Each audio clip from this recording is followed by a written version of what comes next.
একটা বাংলা গান আছে যেটা সবসময় শুনতাম আগে, সব সময় সঙ্গীত বাংলা এই গানটা লেগেই থাকতো।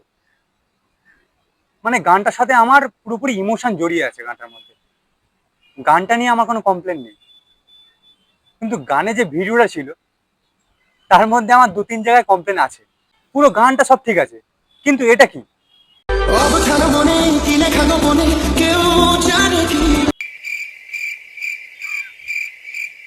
না মানে আমি ওই দেবদার কোরিওগ্রাফারের কাছ থেকে একটা জিনিসই জানতে চাই, মানে কি মজবুরি ছিল যে দেবদাকে ওরকম একটা ছোট পাঁচিলের মধ্যে শুইয়ে দিয়ে রোম্যান্স করানোর জন্য, তার উপরে আবার শুভশ্রীকে।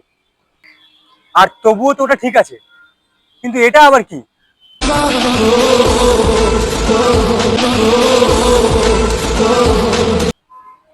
ওটা ল্যাম্পপোস্ট, ওই ল্যাম্পপোস্টের উপরে কোরিওগ্রাফার কি রাখছিল যে শুভশ্রীকে দিয়ে চাইছিল যে ওই ল্যাম্পপোস্টটাকে উখড়ে নিয়ে চলে যাবে?